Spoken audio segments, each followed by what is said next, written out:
Summertime in the Bay Area. We're talking about art exhibitions that will fill your soul, and you should go see them. They're here. Melissa Buron is here with us, and she is the assistant curator of European art, which is helpful because the Impressionists on the Water is the show which you curate. Welcome, Mosaic, Melissa. Thank you. We appreciate your being here. Impressionists on the Water. Just makes you happy to think about it. I'm so glad. It makes me very happy as well. Tell us about this. Well, we conceived of this exhibition as a really nice complement to, as you mentioned, the America's Cup sailing races in San Francisco Bay this summer. We wanted an exhibition that would appeal both to sailing enthusiasts and art lovers alike, and I think this exhibition does both perfectly. Okay, well, let's get to an image. So, since it's television, and you can tell us about this and talk some about the exhibition as part of this. Sure. This is a painting that you'll see in the first gallery of the exhibition, and it's by an artist named Daubigny. It comes from our permanent collection at the Fine Arts Museums of San Francisco, so you might recognize it from the Legion of Honor if you visited there. This is a painting that was very important for the Impressionist artist because what Daubigny is doing in the year that he painted it, 1857, is that he's outfitted an old ferry boat as a floating studio. So he's going out into nature and he's looking at the world around him and he's painting on the water in his floating studio. Kind of like the houseboats from Sao Paulo. Yeah, exactly. That's what I was going to say. So he's taking it up the waterways of France, and he's literally just looking around the world. That's 1850-something? 1857. I thought Impressionists had little dots and things like that. Well, he's the precursor to the Impressionists, so the Impressionists look to him as an example of what they'll be doing in the 1870s and beyond. May we see another image then? Let's look at another one.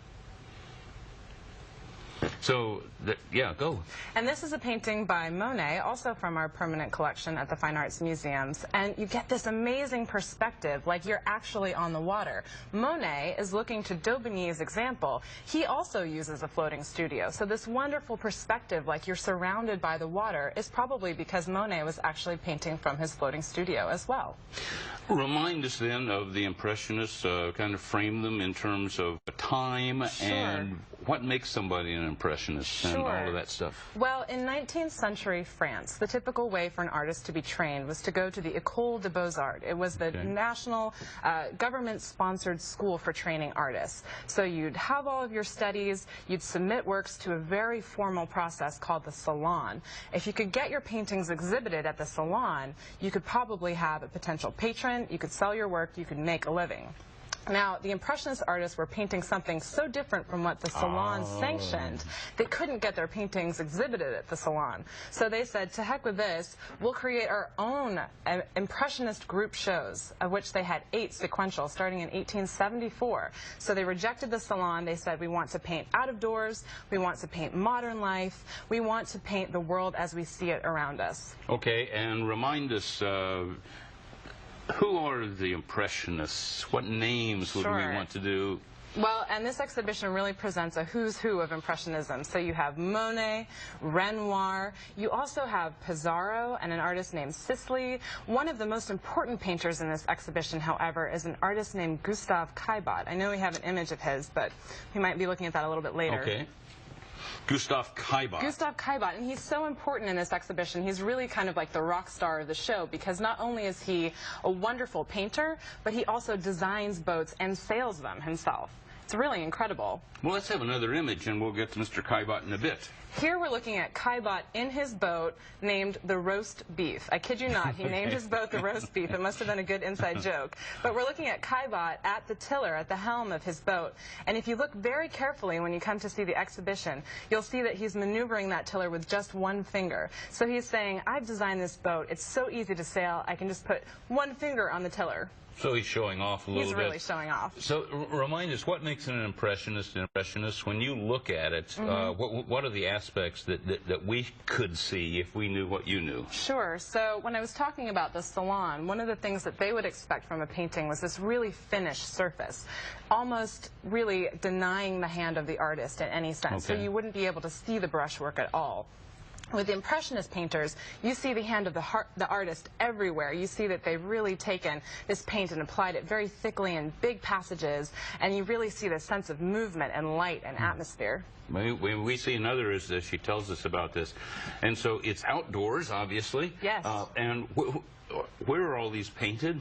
This is a painting from Chatou, which is a suburb of Paris. This is a really important aspect of the time period and the exhibition, because for the first time really in history, people could get outside of city centers by taking the train to the suburbs. It's radical to think about the fact that a journey that would have taken multiple hours could now be taken very quickly, so you could get to the suburbs, go sailing, enjoy some leisure time, and come back to Paris in the same day. So this location, Chatou, is a suburb of Paris, and what we're looking at in the foreground is a boat called a gig. It's a two-person pleasure rowboat. So you see that there's a gentleman already seated in the boat, and there's an open seat where he's waiting for his passenger. Now, one of the really exciting things about this painting is that we actually have a real life-sized gig at the entrance to the exhibition. Oh, so I when can you see come, that. yes, Yeah. so you will remember that boat. It's called the Nana. It was reputedly owned by the author Émile Zola. Oh. And so you'll be able to look at this painting and actually Scandalous see fellow he is. Go ahead. you'll actually be able to see this real boat at the entrance to the show. How did this come together? This show? Well, we had 3 guest curators who worked on the project, and they proposed it to us about 2 years ago, and we realized that this would be the perfect exhibition to bring to our audiences in San Francisco during the America's Cup sailing races. There you go. And you are from where? I grew up in Aptos, California, which is about an hour and a half south of here, Okay. right on the water. Okay, so you're there, and why did you decide to be a curator Oh, gosh. rather than a surgeon or something? Well, I love what I do so much because for anyone that's ever written a term paper, you might remember that you had to have illustrations at the back of it. Working on an exhibition is like writing a term paper, and you get to illustrate it with the actual works of art. We get to tell stories. We get to tell about these wonderful moments in history and bring them alive, and it's really, really exciting and a great honor for me to be able to do that. Wow. Tell us about, I think we have one more image, Mike Bruce says. Let's see it.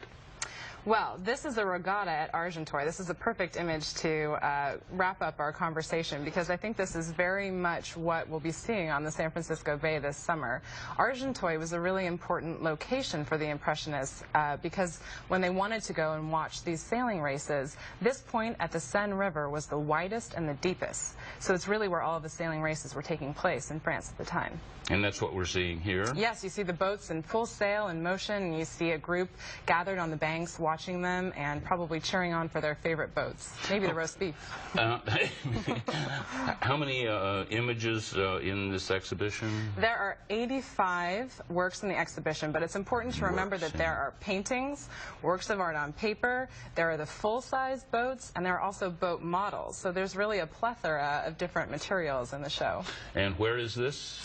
This is at the Legion of Honor out in Lincoln Park. Okay, and going on for how long then? It closes October 13th. All right, still time then.